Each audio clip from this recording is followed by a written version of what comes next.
Hello and welcome to a Live with Amanda. Today we're going to be talking about when is it time to hire a clinical director. So I was actually thinking about this for caring therapists, and we hired a clinical director 5 years ago. And I was like, I can't believe 5 years went by. It was like, it happened so fast. The pandemic hit, right? Like that happened. And then I realized I needed to hire a clinical director. And so we actually promoted within. I think promoting within is a really good strategy for your group practice. I think if you hire from without, they might not understand the culture. They might not understand how you got where you need to be to have a clinical director. And I think the team takes really well to an internal hire. But I'm sure there's people out there who have hired externally and it worked out just fine. And so I was coming up, I think maybe 20 therapists, maybe more. I'd have to go back and look, but it was becoming a point. I remember doing coaching with Maureen Warback, if you all know who that is. And she's like the group practice guru. And she was like, you need a leadership team. Like this was around that time. And I was like, okay, yeah, I need a leadership team. I was the clinical director. I was the owner. I was still seeing a full caseload. Like I was doing it all. I was like overseeing the billing team. I was overseeing the intake team. I was overseeing all the clinicians. Everybody went to me. I was still doing all of the hiring. Like if I think back, I'm like, I don't know how that happened. Like I really literally don't know how that happened. We opened up the new offices, right? I think I'm like really lucky that it all worked out. And I wasn't burnt out. And I was also I was like having a baby and pregnant. So I really think it's really wild to think about like all of that, like sort of like happening at the same time. And so now that is not my life at all. Almost everything I said, somebody else is doing other than being like running the business. Like I'm running the business, I'm the CEO of the business, but somebody else is doing all of those other things and I'm done having children. And so I think that if you're approaching 15 clinicians, that's a really good number. That's what Maureen told me. It was a really great number. It was good feedback. And I always think about that. Because if you're under 15, you might not have the money. You might still want to like take care of your baby, right? Like your baby practice. But at that number, it's going to be too much for you to both run the business in the way that the business needs to be run and oversee the other people that need to be overseen. Like if you have managers, or you need to promote people to managers. At that time, we just like people sort of were managers, but not really. And we really put people into different roles as managers or directors of their teams, or at the very least, leaders of the team. So there became an intake leader who sort of was in that role anyways, but we expanded that. And then the billing manager, she was definitely already in that role, but we gave her an official, some kind of title. Maybe not initially, but she was already in that role. And then we gave her an official title, and then we hired a clinician from within who had been a clinical director somewhere else. So I think that's really important to think about, is that you hire somebody who has some experience, especially if you want to grow your practice. I was promoted as a clinical director without being a clinical director ever, right? Like at an agency. I got my license. They're like, now you're the clinical director. And I'm like, okay, this is interesting, right?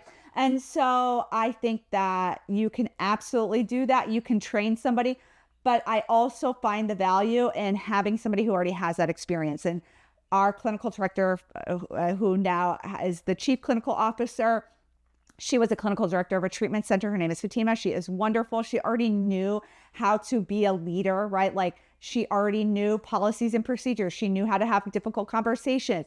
She knew a lot of the things I needed her to know that I didn't want to have to train her, or that just come with the experience, right? Like how to have a difficult conversation. Like, listen, we're therapists. We know how to do that, right? As therapists, but when you have to have those difficult conversations with people that you've worked with every single day, or on the opposite side, like people you don't even know at all because maybe they work in a different office or they're online, and you have to then sit down and have what is considered a difficult conversation about notes or billing, even clinical work or Baker Acts or things that are like high priorities for practices. And so I want you to think about, what do you need in your practice, right? I knew what I needed. I needed a right-hand woman. Like, I couldn't keep running the show. Like, I absolutely could not. Like, like I said, I was seeing a full caseload. I was running payroll. I was doing the hires. I was doing the supervision. I was answering the questions for people. I was like being the go-to person. And like, personally, like I said, I was like trying to get pregnant. And so it was really just literally too much. So I would recommend you don't get to the point where it is too much. Be proactive and think about when is a good time to actually hire somebody. I'll give you one more tip on when to hire your clinical director or promote your clinical director. But first, I want to thank our sponsor, TherapyNotes. If you're looking for an electronic health record that's really full service, that can help you run your solo or your group practice, your in-person or your virtual practice, your private pay or your insurance-based practice, they've got you covered. You can run credit cards. You can submit insurance claims. You can send assessments to clients, which is really big in today's day and age. And they just rolled out Therapy Fuel, the AI note-taking. It has been wonderful to get those notes done, which is the number one complaint most therapists have. So I want you to go ahead and check out TherapyNotes. So going back to when is the right time to hire a clinical director. So when you're feeling burned out, when you want the support, before you know you need the support, or when you're approaching 15 or so clinicians, if you have a really, like if you're running a DBT, like adherent practice, and it's acute clients, you've got really specialized training for your clinicians, maybe that number looks closer to 15.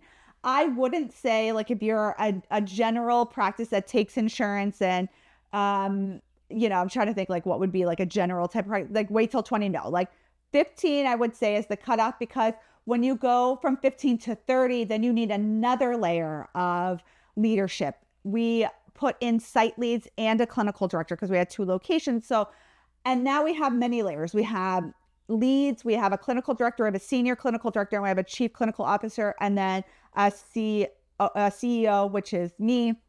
So we have 1, 2, 3, 4, 5 layers of clinical leadership, right? Because we have 80 therapists and we have multiple locations and multiple disciplines and multiple licensures.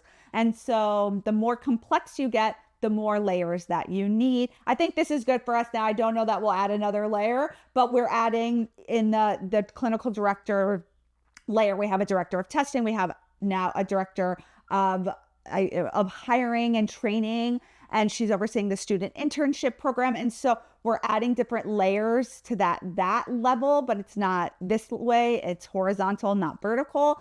But the bigger that you get, the more services that you add, the more licenses that you have, you are going to have people and manpower, woman power, in order to really support your practice in the way that you need to. Why? Because you want it to be a great place for people to work. That's what we want, people to feel really supported at Caring Therapists, which is why we have those many layers of support. And so hire before you think you need to hire. I hope this was helpful. I'll see you soon, everybody. Bye.